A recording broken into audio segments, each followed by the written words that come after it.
thanks everyone for coming out. Hope you enjoyed the screening. We're so happy to have director Lachlan Hinton and producer Tony Castle with us. Do you have a mic? Why don't you turn it on? You do? Okay. Yeah. Here with us for a Q&A. I'll start off with a few questions and then maybe we can throw it over to the audience. So Lachlan, Tony, you guys are both based in New York. So just to start off, like, what was the process of getting in touch with Anna, who wrote the NPR article that about the public relations and getting this film off the ground? What was that process like? Yeah, so the other co-director, Jackson, who unfortunately couldn't make it today, he had in 2019 some friends who were traveling across the US. They're in a band, driving across the country in a van and listening to NPR on the radio, and they heard this story about 5 bulls that were found mysteriously dead at Sylvie's Valley Ranch in Oregon. And so they flicked him the story and said, hey man, like, you might want to have a look at this. This is some super weird shit going on. And then he sent it to me and I was like, what is this? What's going on here? And then at some point we got in touch with Anna, who's the producer who wrote the story on it.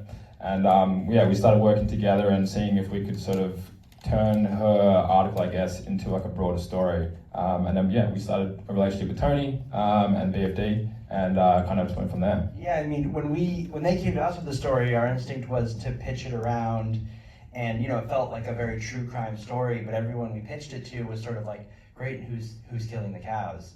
And there was this onus on us, like, you're gonna solve it, right? And I mean, as we I think for a little bit we're like, we're definitely gonna solve it, and then we were very clear, like, we're definitely not gonna solve it. And to their credit, like, they really fell in love with the characters in the place, and we felt that it was really a story about this cowboy way of life and a kind of like microcosm that we don't get to see every day on the big screen. And so we really leaned into that and let that kind of be the story. Yeah, I think that's one of the coolest parts of this movie. It has this conspiratorial hook to it, but it is really like a community portrait, a landscape film.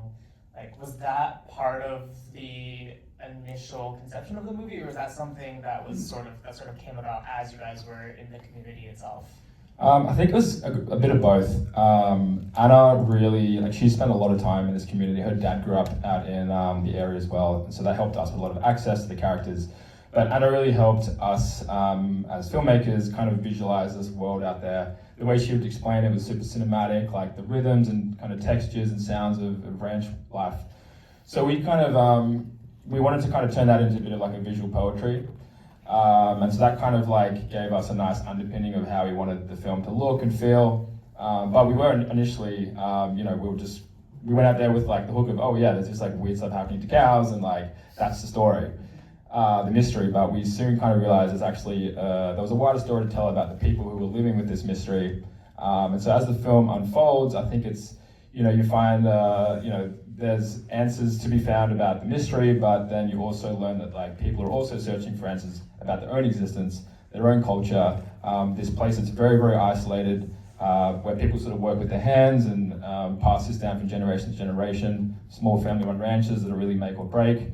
And so we wanted to kind of understand why losing a cow even matters to them, and it's a big deal to begin with. So it kind of grew into a wider story about their livelihoods and how they're kind of dealing with this mystery going on in the background. Credit to Anna too, she really protected the story.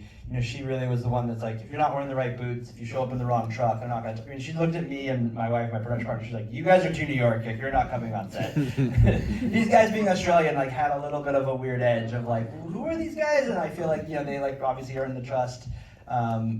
These guys got to screen it at the movie theater that you see in the movie. With his name's Tiny, the big guy in the window with the cat, and they got to screen it. It barely fits in the yeah. So that was pretty cool to be able to bring the movie back to the town it was shot in.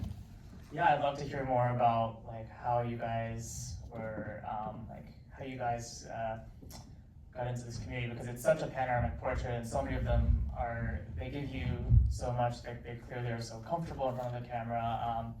How long were you out there, and what was that process like? Yeah, Anna again was super kind of key with getting us started there. But I think we shot this film over 2 years, I think.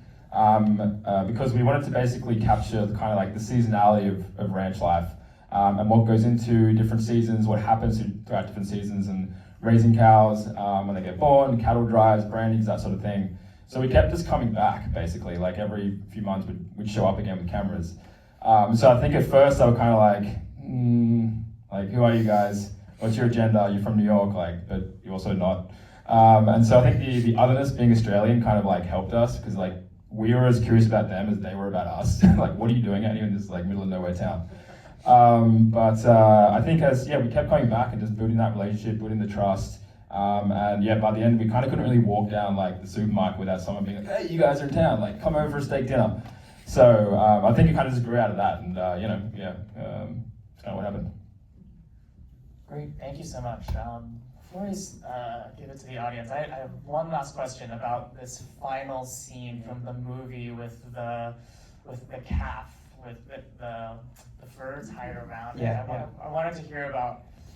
I just never seen anything like it. I wanted to hear more about what that day was like, more about that scene. Brutal. Great. Yeah, it was pretty brutal. Super cold that day. We rocked up, and I didn't even have time to actually set the camera up or get the tripod or anything. Casey, the rancher, he was sick actually. He was just like, get in, like, I have to go and check my calves are okay, because they're basically getting born straight onto like ice and snow. So I just jumped in the ATV, not really expecting or knowing what would happen. And so I was just rolling the whole way, staying as close as I could with him without kind of getting in his way. But as you guys saw, it is exactly how it unfolded for me. We didn't really know what was going on either. And he lost a calf that day, as you saw. That's just the kind of, the harsh realities of ranching sometimes. There's so much to do and so little time to do it. But I think we hired our editor like the day before, and he happened to be at a film festival not far away from where this was happening. So he's like, could I come out and see you guys film? And then you guys were like, yeah, sure. He was there that day and was like, what did I get myself into? It's freezing cold, there's dead cows, they're tying the dead skin around the live cow. So he was like, okay, I'm definitely like in it now. I think he was like, I'm out actually, like, yeah. fuck this place. But yeah, that calf basically, Casey had a calf that was disowned by its mother.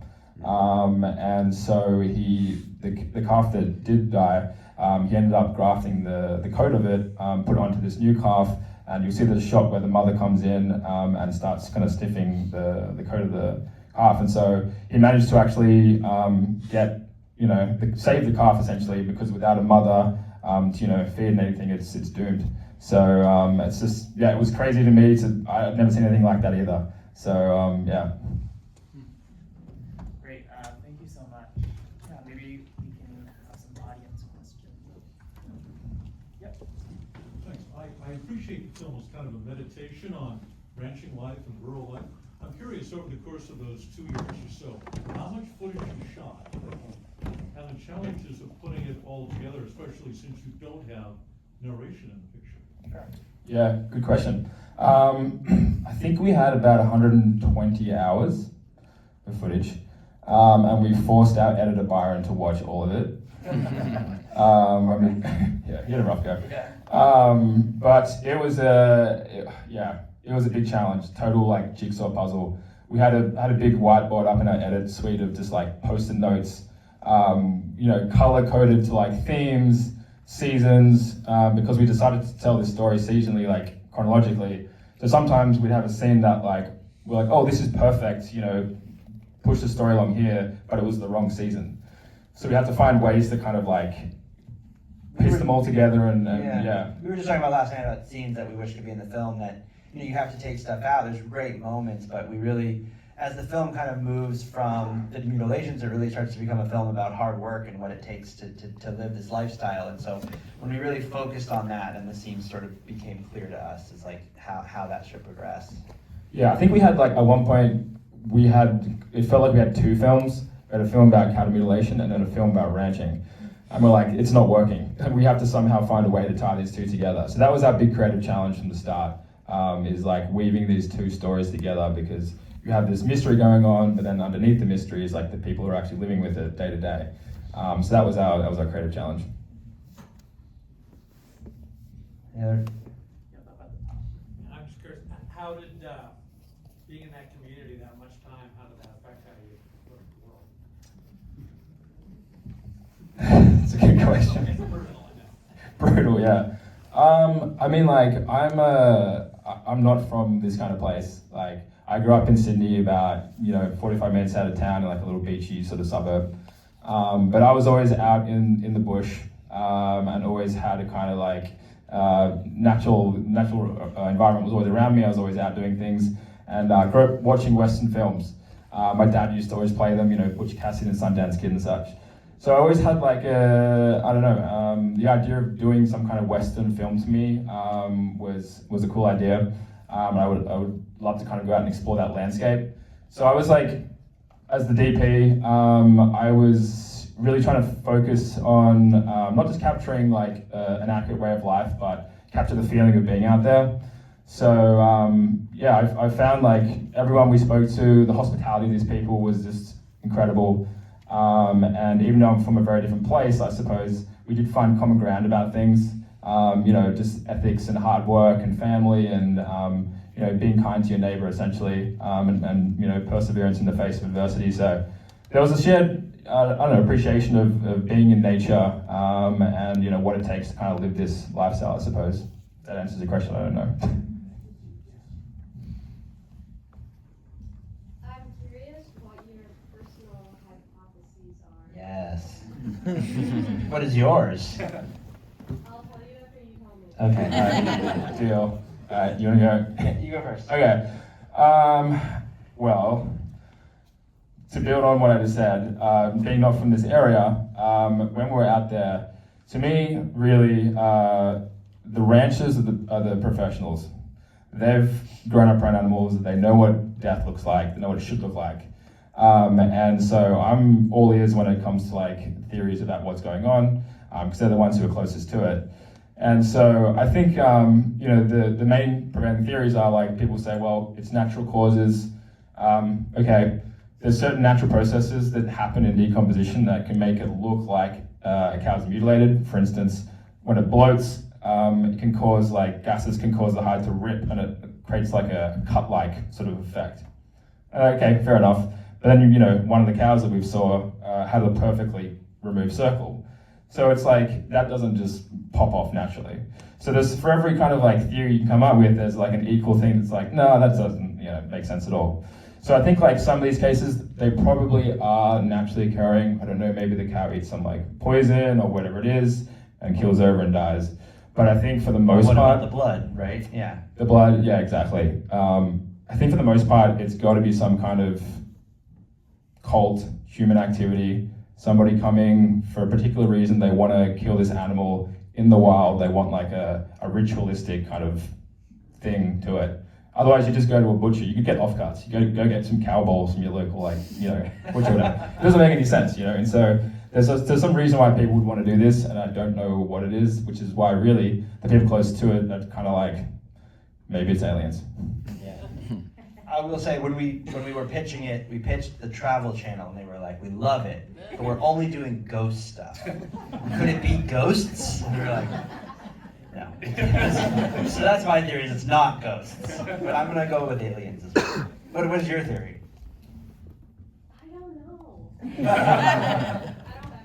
Okay, I don't have one yet. that's okay. That's okay. Yeah. Was there anyone you wanted to include in the film that you couldn't get access to, or were there like people that did make it in that you like really had to negotiate with? Maybe the Sylvies at first. Like Sylvies was a big one that happened that kicked the Sylvies Valley Ranch. The guy with the hat low like this at the beginning. That was one of the ones that like the big case that kicked off the story, and Anna's story. And I think we started filming after that. It wasn't until later that you guys went back and got Sylvie's folks to talk about it, which was such a big deal because like they lost 5 bulls all at once. Like that was pretty scary. Yeah. We wanted to get the guy who owns that ranch is like this kind of like baron of like the county, and he was kind of like really the opposite of these family-run ranches who are like grinding day to day to make it, and he'd like built this giant sort of like eco-friendly paradise where people could come in and like steal the animals and like all this stuff, and that's where the mutilations happened. So it was pretty sensitive topic because they didn't want this thing to kind of blow up and kind of like ruin their operation or whatever, people getting spooked out. So he was one that we would have loved to kind of like get in on it. There was also just this other guy who looked like, if you remember Jumanji, and like the guy who has like the crazy like twirled mustache. There was this truck driver who we filmed at a truck stop one day, and he just like, it was like dusty and like the sun was coming through, and he just jumped out and he had this crazy mustache and was like, oh, I had a mutilation and like back in whatever, and like, what are you gonna do? You can't shoot aliens. And I was like, this is amazing, it's incredible. But he was just like, he backed out. He's like, no, you can't use that. I was like, well, okay, that's a hard loss. I think we have time for one more question. Sorry, yeah. Oh, I put my hand down because I was like, I don't know if this is the right one to end on, but in terms of talking about people you wish you had more access to, I guess I was really curious about the one character who he's like archery practice, and he's kind of has a smirk, and he's like, cattle mutilations? I don't know. Like, what was his story? Do you know? Yeah, he was the brother of the guy who was like lassoing the colt and like loading up his gun at some time. Yeah, I mean, I guess his inclusion was like, that's kind of it. At the end of the day, it's kind of like, what? Yeah. It's just this like bizarre thing that's kind of like, it's so weird that it's laughable. Until you've had like, as the one of the sheriffs said, like, when you see it, it's real. But until you actually have that experience, it's just this kind of like what? This cookie thing that doesn't make sense. So yeah, we wanted to kind of just include that as like a little just sort of like human moment. Yeah, well, thank you so much to both of you for being here. Congrats on the film. I think you said the theatrical release is coming soon. Yeah, hopefully early 2026, we're going to tour the film around at a couple festivals, and then April or May it should be available online to rent. So keep an eye out for it. You can also go to our website, nowandrawblood.com, and like get updates. You can tell people about it. But really appreciate everybody coming and watching the film. Thank you so much. Thank you.